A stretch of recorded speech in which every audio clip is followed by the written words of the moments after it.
What's up, world? Welcome back to the blog. This is Yuri, aka GainsFinder. This is episode number 8. I'm so excited. And the topic of today's discussion is proper exercise form. Couple of things inspire this particular discussion. Number one, I speak from personal experience and sustaining an injury in college that set me back a few months, actually more than a few months, and I want to be able to tell you about that as well as just my personal belief about how important the proper form is and what a vital role it plays in our personal fitness and longevity. So let's dive right in. The three components that I highlight for this particular talk in my mind that make a lot of sense are safety, efficiency, and longevity. So those three components are tied together with proper exercise form. And I want to be able to dive deeper in each of these components and kind of showcase my way of thinking, my perception, how each of these components affect proper exercise form, or how maybe the other way around, maybe how exercise form affects each of these components. Well, either or, let's dive right in and let's see what happens, right? So safety, without it goes without saying, it's a fundamental need that all of us as humans have. If we don't feel safe, we're just not going to do it. I'm not going to go exercise somewhere where I do not feel safe, obviously, right? Common sense. But so it's the same thing with injury. When we get injured, that safety component is taken away from us. We no longer feel that, and therefore it's a really significant trauma, not just a physical trauma, but emotional trauma. So the example that I alluded to earlier, the injury that I sustained in college playing basketball, I hurt my knee. And when I did that, I could not play basketball for, I don't know exactly how many months. I don't remember, but I can tell you that it was more than 4 or 5 months. It was more like in the neighborhood of 1 year. In addition to that, I could not do flexion and extension, flexion and knee, knee flexion and extension exercises. Therefore, I could not squat, deadlift, lunge effectively. I could not do it at all actually for extended period of time. So this just goes to show how devastating one injury could be, because the connection that I had with exercise, because I loved exercise, it was taken away from me at that moment. I could not do the same things that I used to do for months now, and I had to kind of crawl my way back into exercising slowly. So recovery process was real and it was emotional. And so to reiterate, this safety component is not just a physical thing, it's also a mental and emotional thing that could affect us very, very greatly. Safety must be there at all times. Number two, efficiency. Efficiency is a slightly different type of thing, but nonetheless, it's just as important. When I think of efficiency, I think about how to perform any given exercise or movement to the best of our abilities and how to do it in a way that allows our body to thrive. So maybe that's very general, but let me explain.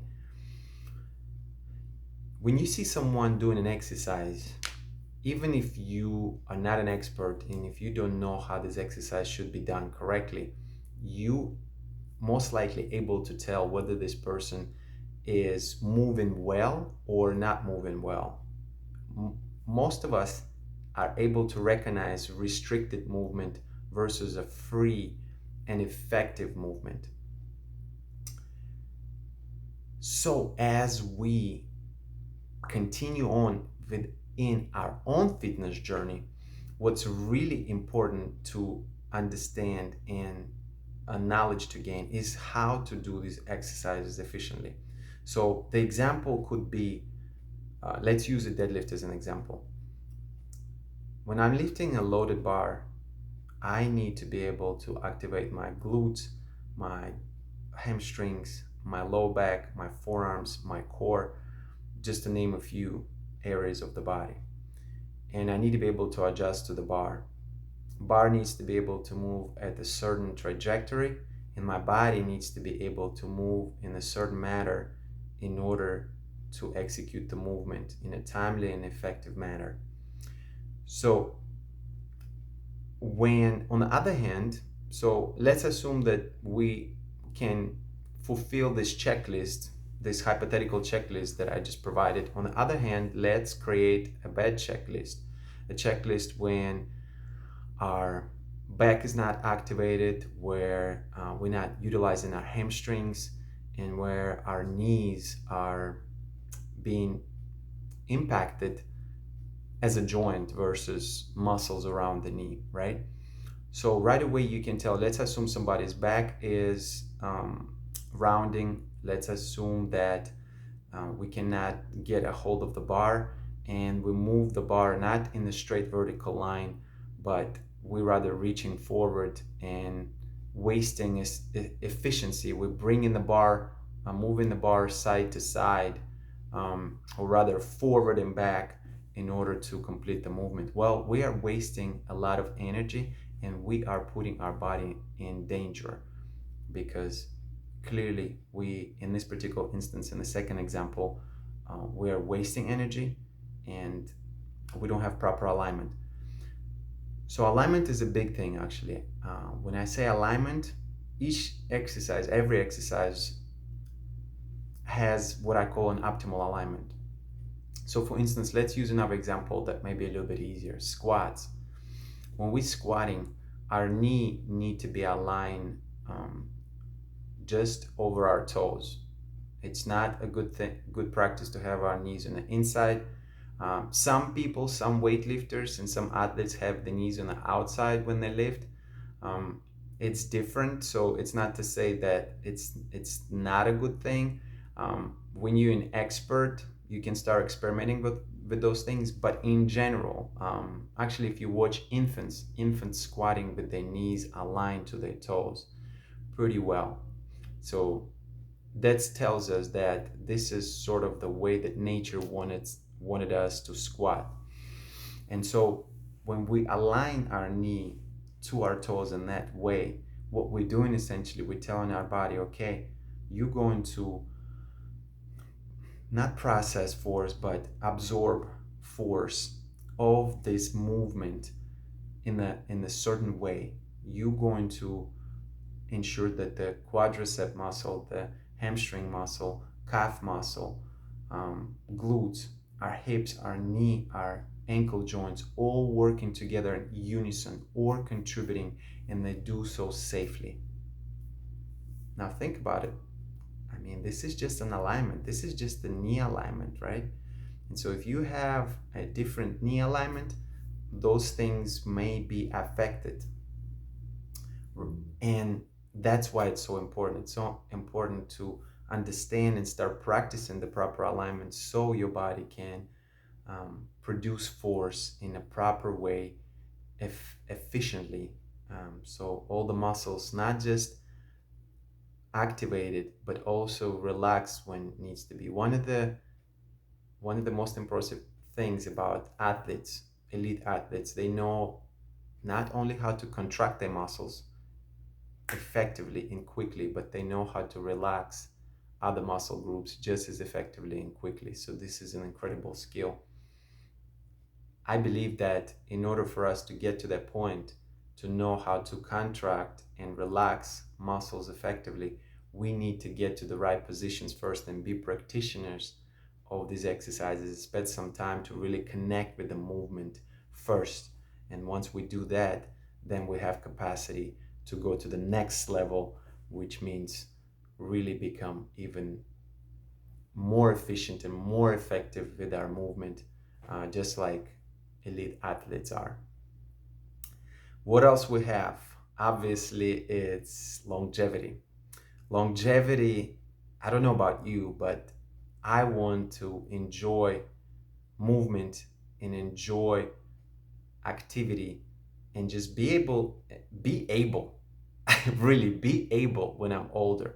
And with that, I'm convinced that we cannot wait until older age to start being practitioners. we need to be practitioners of good movement right now, good quality movement, movement that um, entails proper exercise form, exactly what we're talking about, and proper execution of um, our exercises continuously. And if we do that throughout our life, if we take care of this quality versus quantity, and just outcome based mindset, quality speaks louder. So taking care of quality throughout our life will take care of quantity and overall outcome in the end. I'm convinced, I fully believe in it.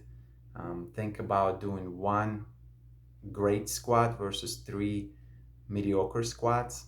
One great squats wins, because one great squats allows us to learn and to build our capacity, and then from there we can do two great squats and we get real benefits from it. So to me, that's what longevity is all about. Longevity is about being a practitioner, but it's also about sustaining what you're doing for a prolonged period of time and allowing yourself to be active, to be mobile, to be strong, to be um, I wanted to say to be endurance, uh, not right, to have a great endurance when you're older. All these different modalities of training. At the end of the day, for me, it's just being able to travel and enjoy life when you're older. That's what it comes down to me. And if I cannot move, if I'm restricted in some ways, if I cannot support my own body weight, I don't think that I can really have a good quality of life. And I know that so many people are going through it. So, really, my encouragement to you is to be a practitioner of quality movement, of proper exercise form throughout your life, and reap the benefits as we get older, as all of us get older, right?